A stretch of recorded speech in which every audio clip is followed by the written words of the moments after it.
قال الله تبارك وتعالى فمن شهد منكم الشهر فليصم.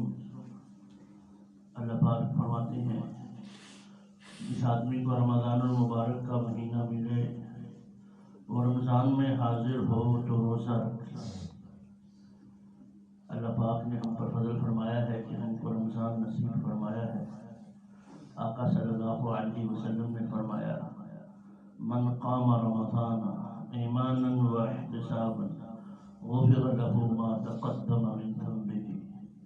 کہ جس کو رمضان کا مہینہ ملا اور اس نے اللہ پر یقین اور ایمان رکھتے ہوئے ان تمام باتوں پر جو اللہ کے نبی نے اور قرآن نے روزے کے فضائل میں بیان کی ہیں ان پر یقین رکھتے ہوئے روزہ رکھا، اللہ اس کی زندگی کے سارے گناہوں کو معاف فرما دے گا. میں یہ ایمان کی بات ہے. علماء لکھتے ہیں کہ چھوٹے گناہ معاف ہوں گے، لیکن ساتھ یہ بھی لکھتے ہیں جس کا ایمان اور احتساب کامل ہوا، اللہ پر یقین کامل ہوا، اس کی اللہ صغیرہ کے ساتھ کبیرہ بھی معاف فرما دے گا. پھر آپ صلی اللہ علیہ وسلم نے فرمایا لِكُلِّ شَيْءٍ زَكَاةٌ وَزَكَاةُ الْجَسَدِ الصَّوْمُ وَالصَّوْمُ نِصْفُ الصَّبْرِ.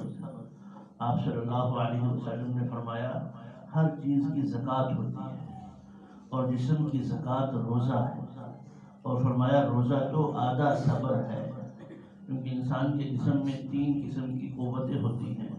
ایک قوت شہوانی ہے، ایک قوت غضبانی ہے. جب یہ دونوں ختم ہو جاتی ہیں تو پھر قوت روحانی پیدا ہوتی ہے. تو فرمایا روزے سے قوت شہوانی، شہوت والی قوت توڑ دی جاتی ہے. تو اللہ پاک نے اس روزے کو نصف صبر فرمایا ہے. اور اللہ فرماتے ہیں ان اللہ مع الصابرین، اللہ صبر کرنے والوں کے ساتھ ہیں.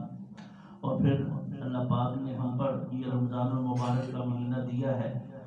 12 مہینے ہیں سال کے، صرف ایک مہینے کا قرآن میں نام ہے شہر رمضان الذی انزل فیہ القرآن. اس لیے جیسے صحابہ میں حضرت زید رضی اللہ تعالی عنہ کا نام قرآن میں آیا تو صحابہ فرمایا کرتے تھے ہم میں سے بڑی فضیلت والے زید ابن ثابت ہیں، زید ابن حارثہ ہیں، کہ اللہ نے ان کا نام قرآن میں لیا ہے. ایسے ہی رمضان المبارک کا نام 12 مہینوں میں سے اللہ نے قرآن میں لیا ہے شہر رمضان الذی انزل فیہ القرآن. اور ساتھ یہ بھی نہ فرمایا کہ رمضان اور قرآن. اس کے بعد آپ صلی اللہ علیہ وسلم کچھ کام کرتے تھے. ہمارا رمضان ہر سال ایسے گزرے کہ کم از کم کچھ نہ کچھ تو مشابہت ہو جائے. صحابہ فرماتے ہیں جبریل آیا کرتے تھے اور وہ آپ صلی اللہ علیہ وسلم کے ساتھ دور کیا کرتے تھے. اس میں 2 روایتیں ہیں. ایک روایت میں ہے کہ کیونکہ آپ صلی اللہ علیہ وسلم پر پورا قرآن نازل ہو چکا تھا اس لیے پورے قرآن کا دور کرتے تھے. تو یہ فضیلت تو صرف حافظ ہی حاصل کر سکتے ہیں. اور دوسری روایت میں ہے اتنا نازل ہوا تھا، یعنی تھوڑا تھوڑا کر کے 2 ہجری سے رمضان قرآن نازل ہوتا، جتنا نازل ہوا تھا اتنے کا دور فرماتے تھے. اگر اتنے کا دور فرماتے تھے تو پھر ہم میں ہر مسلمان اس فضیلت کو حاصل کر سکتا ہے. کسی اپنے ساتھی کو، کسی بھائی کو، کسی دوست کو، کسی بچے کو کہے بیٹا بھائی اتنا قرآن مجھے یاد ہے میں تمہیں سناتا ہوں، تمہیں جتنا یاد ہے تم مجھے سنا دو، تاکہ آپ صلی اللہ علیہ وسلم والی اس فضیلت کو ہم حاصل کر لیں. 10 صورتیں ہیں، 20 صورتیں ہیں، کسی کو یاسین یاد ہے، کسی کو سورہ ملک یاد ہے.